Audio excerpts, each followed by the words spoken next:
अच्छा, ये चलिए मैं ब्लैक मैजिक की बात हो रही है तो मैं आपको अपने अपने वालिद का किस्सा बताती हूँ। उनके ऊपर एक्चुअली ब्लैक मैजिक हुआ था, हुँ, लेकिन जिसको वो सारी ज़िंदगी डिनाई करते रहे। लाइक उनको 2007, 2008, 2009 में सिम्पटम्स शुरू हो गए थे। लाइक उनकी हाथ-पाँव जलते थे और उनको और कोई बीमारी नहीं थी। लाइक ही वाज़ माशाल्लाह हाफ़िज़ कुरान और अपना अम नमाज़ और हर चीज़ ही was like perfect in that way. तो उनको ये होता तो बस वो कहते थे मेरे हाथ-पाँव जलते हैं, हाथ-पाँव जलते हैं। तो उनको अच्छे से अच्छे डॉक्टर्स के पास लेके गए, बहुत उनका इलाज कराने की कोशिश की, लेकिन कभी पता नहीं चला कि उनके साथ हुआ क्या है।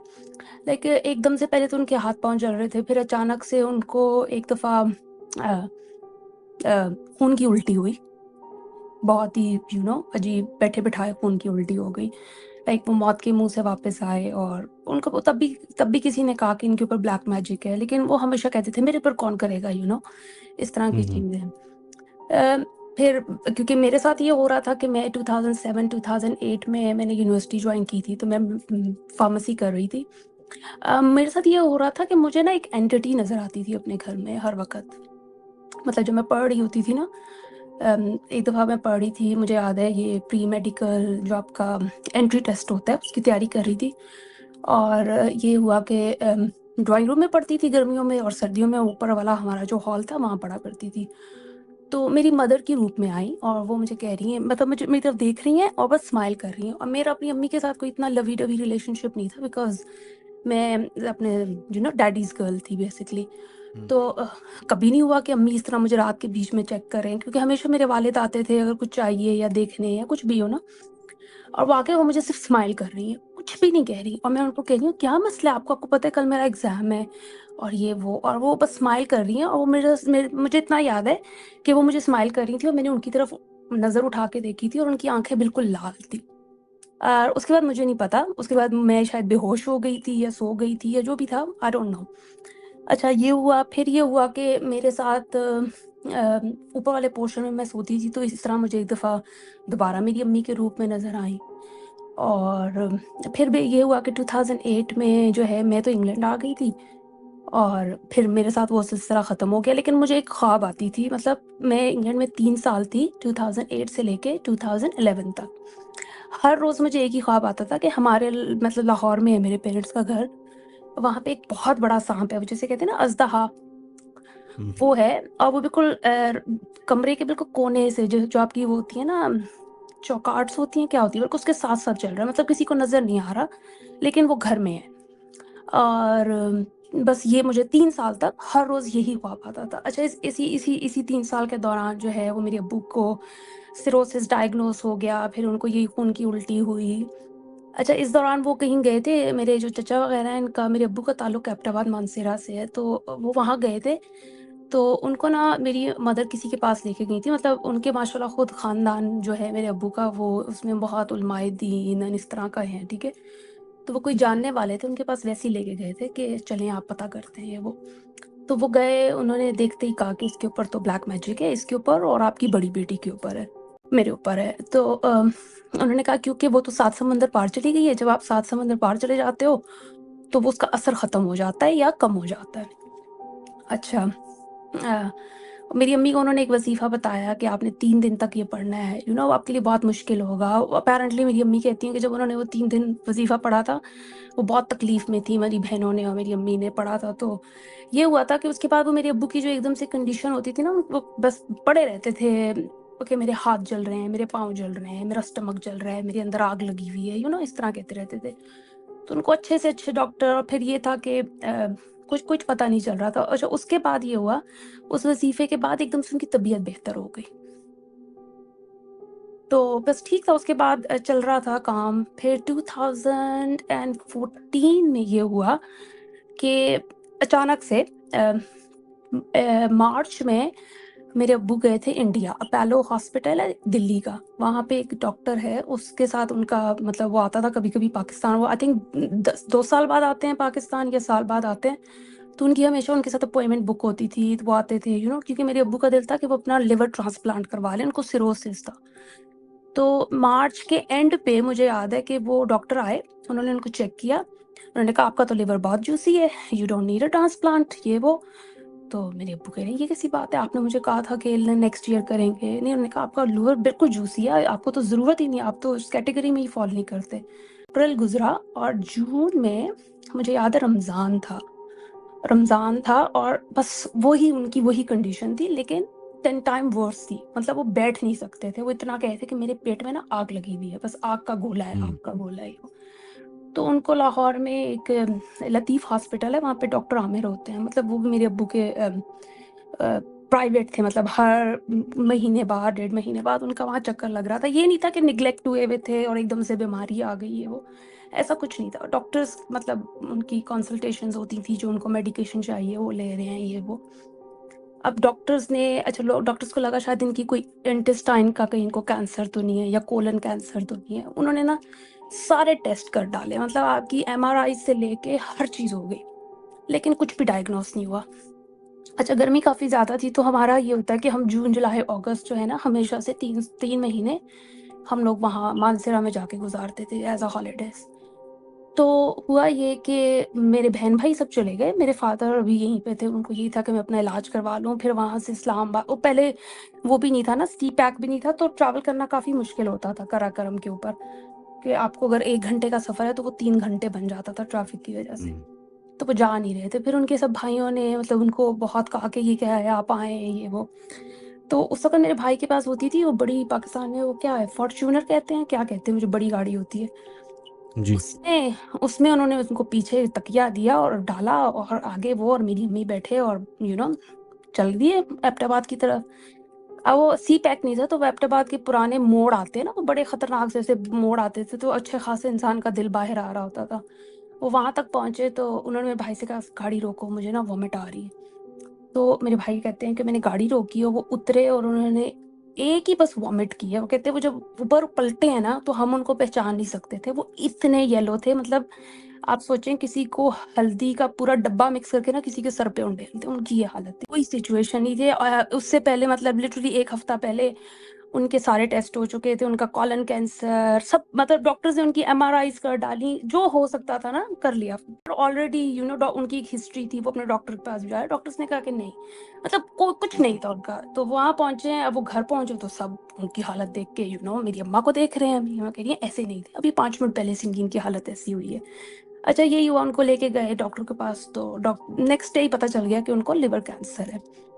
फिर मैं भी यहाँ से चली गई। वो 3 महीने ज़िंदा थे, लेकिन उस 3 महीनों में उनकी हेल्थ जो है ना, वो ड्रास्टिकली गिर रही थी। मतलब डॉक्टर्स भी हैरान थे कि लिवर कैंसर वाले, मतलब होता है आपकी हेल्थ गिरती है, आपकी चीज़ें होती हैं, लेकिन इतनी ड्रास्टिकली नहीं होती, क्या हो रहा है? उनको भी समझ नहीं आ रही थी। खैर एनीवे, मुझे आज भी याद है लास्ट लास्ट लास्ट डे था उनका, तो हम उनको कभी घर ले आते थे, कभी वापस हॉस्पिटल चले जाते थे। तो वो उनको जहाँ हॉस्पिटल में थे, तो वो पहले ऊपर प्राइवेट रूम में होते थे। फिर जब उनको हम घर ले आए, मतलब उनके सारे ट्रीटमेंट्स हो रहे हैं ये वो, तो घर पहुँचे और उनको फिर वॉमिट। फिर उनको लेके गए तो डॉक्टर्स ने कहा कि अब ये आईसीयू में रखने के लिए काबिल नहीं है, क्योंकि he is not very serious, और इनको हम प्राइवेट रूम में रख नहीं सकते, क्योंकि वहाँ पे 24/7 जो है वो डॉक्टर नहीं होता, तो इनको हम वार्ड में शिफ्ट करेंगे, जहाँ पे सारे पेशेंट लाइन से होते हैं ये वो, ताकि क्योंकि वहाँ पे 24/7 जो है एक डॉक्टर होता है, ताकि हम इनको मॉनिटर करेंगे और ये वो। तो हमें पता था कि वो ही इज़ गोइंग राइट, तो डॉक्टर ने बता दिया था कि क्योंकि उनको ना उस लिवर कैंसर की वजह से उनको खून की उल्टियाँ होती थी। खून की उल्टियाँ होती थी ना, कोई नहीं देख सकता था। मैं उस वक़्त एक्सपेक्ट कर रही थी, आई वाज़ 3 मंथ्स प्रेग्नेंट, और मुझे अल्लाह ने इतनी हिम्मत दी थी ना कि मैं 12-12 घंटे एक छोटे से स्टूल पे अपने बाप के साथ आईसीयू में बैठी रहती थी, और उनको खून की उल्टियाँ होती थी, मेरी अम्मी नहीं देख सकती थी, मेरा उनके भाई, मतलब पठान हैं हम, आप सोचें कैसे पठान मर्द होते हैं, अच्छे खासे तगड़े, ये वो, कोई उनकी तरफ नहीं देख सकता था। मैं टिश्यू लेती थी और मैं उनके मुँह से खून के लोथड़े निकालती थी, लाइक लिटरली बड़े-बड़े। बस अल्लाह ने इतनी हिम्मत दी थी, और मैंने अपने बाप का बहुत किया, व्हिच इज़ लाइक जिस पे मैं बहुत प्राउड हूँ। तो हम आखिरी दिन उनके ये था कि जब हम लास्ट टाइम हॉस्पिटल गए, तो हमारे बिल्कुल बेड के सामने एक फैमिली थी, वो अफ़गानिस्तान से आई हुई थी। वो कोई जगह है मीरपुर नहीं, क्या है, मीर अली कहीं वो ये जो अफ़गान बॉर्डर है ना, मीर अली, वहाँ से आए हुए थे। हम्म, और उनको बिल्कुल उर्दू नहीं आती थी, और मैं मतलब हमारी फैमिली में लोग पश्तो भी बोलते हैं, तो वो जब भी कोई डॉक्टर से कनेक्शन होता था, कुछ भी होता था, तो वो उनके लिए ट्रांसलेट करते थे। अच्छा, एक बात मैं और बता दूं, ये इस हॉस्पिटल के चक्कर से पहले ना मेरी बहन की शादी थी, बुनिश मतलब की थी अपने सामने, कि मेरे सामने मेरी बेटी की शादी हो जाए, नॉट एंड दैट। तो मुझे याद है कि वो लाहौर में एक हॉल है जहाँ पे हमारी सबकी शादियाँ वहीं पे होती हैं। तो मेरे अब्बू गए थे वहाँ पे बुकिंग करवाने के लिए, तो वहाँ पे एक आदमी बैठा हुआ था, वो जो मौलवी होते हैं ना, जो आपके निकाह वगैरह पढ़ाते हैं। हम्म, तो मैं भी थी उनके साथ। हम जब घर आ गए तो वो उस आदमी का बहुत अच्छा इनके साथ टर्म्स थे और नंबर्स भी थे। तो उन्होंने मेरे भाई को कॉल किया कि मैं आपके ना वालिद को देखने आना चाह रहा हूँ। तो हम सब हैरान थे, सुबह तो ये मिले हैं, ये क्यों आना चाह रहे हैं? तो अपने साथ वो उस आदमी को भी लेके आए ना, तो उन्होंने कहा कि ये कहते हैं कि आपके ऊपर ब्लैक मैजिक है, तो और आपका ना पुतला कहीं दबाया हुआ है और ये वो। और मेरे अब्बू बिकॉज़ वो बिल्कुल बिलीव नहीं करते थे इन चीज़ों पे, तो वो उठ के गए। तो मेरे अब्बू कहते हैं, "ये बकवास करते हैं, जिसके पास जो आता है बस बोलता रहता है, किसके पास इतना टाइम है, ये है, वो है।" तो अच्छा, फिर अब वहीं आ जाते हैं कि वो उस वार्ड में वो फैमिली थी, और इस तरह मेरे अब्बू बिल्कुल आखिरी टाइम उनका चल रहा था, बस कहते हैं ना, बस लास्ट मोमेंट जब हम उनके लिए कुरान पाक पढ़ रहे हैं, और सब उनके भाई उनके सरहाने बैठे हुए हैं। और उनका एक बेटा था जो उनके साथ आया हुआ था, वो हस्बैंड वाइफ थे। उनके उनके वालिद का कोई लिवर का प्रॉब्लम था, और वो एक बेटा था और एक माँ थी। तो वो लड़का अंदर आया है, मिनहाज भाई वार्ड के अंदर आया ना, तो उसकी माँ ने उसको पश्तो में कहा है कि वो जा रहा है ना, मतलब ही इज़ डाइंग। उन्होंने मेरे अब्बा का कहा कि ही इज़ डाइंग। तो वो लड़का पहले देखता रहा, और वो लड़का फिर ज़मीन पे गिर गया। बहुत ज़ोर से धड़ाम की आवाज़ आई, वो बहुत मोटा-सा, बड़ा लंबा-सा लड़का था। ज़मीन पे गिर गया, उसके हाथ-पाँव मुड़ गए, उसके मुँह से झाग निकल रही है, और वहाँ पे एक वो मच गया, क्योंकि एक तरफ एक बंदा मर रहा है और दूसरी तरफ एक बंदा है जो उसकी ऐसी हालत है। वहाँ पे बहुत हॉस्पिटल का स्टाफ इकट्ठा हो गया, उसको उठाने की कोशिश कर रहे हैं, लेकिन कहते हैं कि वो इतना भारी था कि उसको 10 लोग उठा नहीं सकते थे। तो मुझे आज भी याद है, उसको उसकी टाँगों से पकड़ा है 5-6 लोगों ने, और उसको घसीटते हुए वार्ड से बाहर ले गए हैं। मुझे बाहर कॉरिडोर होता है ना, वहाँ ले गए। तो वो वही पश्तो में कुछ बड़बड़ा रहा था, किसी को समझ नहीं आ रहा था क्या कह रहा है। तो वो मेरे बड़े मामू होते हैं, अब तो वो भी मर चुके हैं, अल्लाह उनको जन्नत नसीब करे। तो उनको ना वो नर्स बुला के लेके गई कि आपको पश्तो आती है? तो मेरे मामू ने कहा हाँ आती है। अब हमारी फैमिली सारी इधर रो रही है, और मेरी खाला और मेरे मामू जो है वो नर्स के साथ चले गए। तो बेसिकली उस बंदे के ऊपर हुई हुई थी हाजिरी। तो उसने सब कुछ बता दिया। उसने कहा कि लाहौर के फलाने कब्रिस्तान में आप गेट से एंटर होंगे, राइट हैंड साइड पे एक दरख्त है, उसके नीचे एक पुतला दबा हुआ है। और जैसे जैसे लाहौर में, क्योंकि उस टाइम पे बरसात थी, वो जून जुलाई अगस्त जो होता है, तो जैसे जैसे वो पुतला गल रहा है ना, इस तरह ये इंसान अंदर से ख़त्म हो रहा है। लेकिन अब तो बहुत देर हो चुकी है। अच्छा, हमें तब भी कुछ समझ नहीं आई कि ये कैसी बात है, किसने किया होगा, क्योंकि आप सोचते नहीं है कि ना आपकी फैमिली में भी कोई कोई कुछ ऐसा कर सकता है। अच्छा, मैंने हाज भाई में फिर ये हुआ कि अब इतनी, एक तो मेरे वालिद की डेथ हो गई, उसके बाद आपका वैसे ही दिमाग आउट ऑफ, पता नहीं कहाँ होते हैं, ठीक है।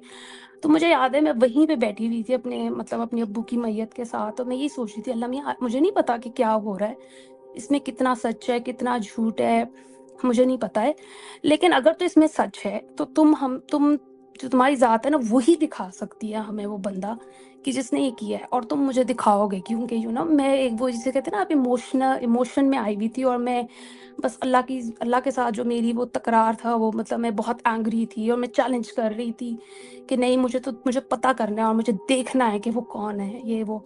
हम्म, मैं आज भाई, वो हमारी फैमिली की लड़की थी, कोई मतलब जानने वाली है, बहुत ही करीब रिश्ता, मतलब बहुत ही करीब रिश्ता है, आप सोच भी नहीं सकते।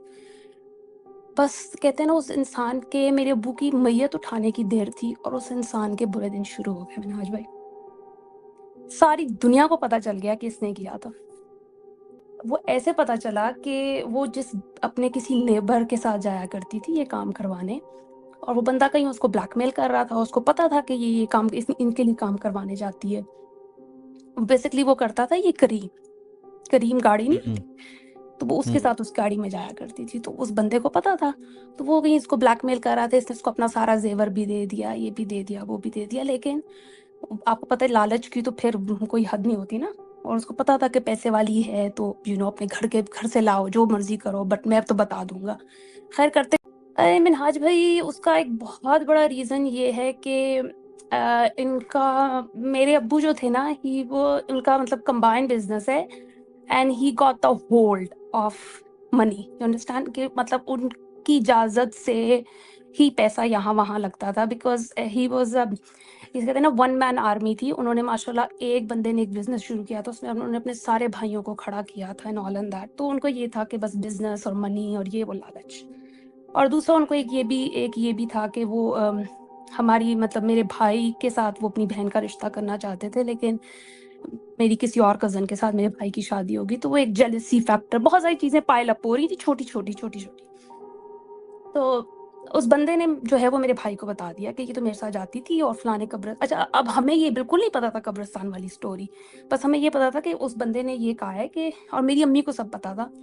और जब ये बात खुली और देन फिर मेरी अम्मी भी इमोशनल हो गई कि नहीं, वो जो उस बंदे पे जो हाज़िर हुई थी उसने एग्ज़ैक्ट यही बात की थी जो ये बंदा बात कर रहा है। बड़ा जोड़ा। वही बंदे ने, उसने कहा मैं आपको लेके चलता हूँ। अरे मेरा भाई इतना इमोशनल, उसने कहा मैं तो इसको गोली मार दूँगा, ये कर दूँगा, वो कर दूँगा। फिर हमारे घर के बड़े बैठे और फिर उसने उसको समझाया, देखो इस वक़्त तुम ही हो, बिकॉज़ मैं उस वक़्त 24 थी जब मेरे अब्बू की डेथ हुई थी, तो ही वाज़ 22, मतलब वेरी यंग। अब उसको समझाया गया कि देखो तुम हो और तुमने इस फैमिली को सँभालना है, अगर तुम कुछ करोगे तो तुम्हें क्या लगता है वो तुम पे नहीं कर सकते। तो अब फिर मतलब मेरे जो छोटे चचा हैं उन्होंने समझाया कि यू हैव टू बी, वो कहते हैं ना मीठी छुरी बन जाओ बस। तुम्हें बहुत कुछ पता है लेकिन तुम्हें कुछ भी नहीं पता है। हमारे भाई चले गए हैं, हम नहीं चाहते हैं कि इससे ज़्यादा और बर्बादी हो। तो आई मीन हज भाई उसके साथ ये भी हुआ कि उसका उसकी मतलब पहले तो वो कंसीव नहीं कर पाती है, उसका एक प्रॉब्लम है, बहुत साल लग जाते हैं उसको कंसीव करने में। फिर उसका उसका ये था कि जैसे 2 दिन बाद उसकी डिलीवरी थी और बच्चा उसका बिल्कुल नॉर्मल था, कोई मसला नहीं था, एवरीथिंग वाज़ फाइन। और डिलीवरी से 1 रात पहले पता नहीं उसको क्या सूझी, उसने कहा कि मुझे तो हॉस्पिटल जाना है, मुझे लग रहा है बेबी मूव नहीं हो रहा। वो लेके गए हैं तो डॉक्टर्स ने कहा कि इस बच्चे की तो डेथ हुई हुई है 3 महीने पहले की, 3 दिन पहले की, और 3 दिन पहले की उसकी डेथ हुई थी। मतलब उसका बेटा था, सालों उसने उस बच्चे के लिए वेट किया था। वो कहते हैं ना कि मैं कहती हूँ मैंने अल्लाह से कहा था ना कि तुम दिखाओगे और तुम ही उसी का बदला लोगे। और अल्लाह ताला ने मिनहाज भाई उसको सामने भी लेके आया। उस औलाद से ज़्यादा बड़ा गम तो किसी का नहीं होता ना, किसी चीज़ का भी नहीं होता। अल्लाह ने उसको इतना बड़ा गम भी दिया, सब कुछ दिया, मतलब वो हमारी फैमिली के अंदर ही है, लेकिन उस बंदी के अंदर इतनी हिम्मत नहीं है कि वो अभी भी हमसे नज़र मिला सके, और नज़र नहीं मिलाती है।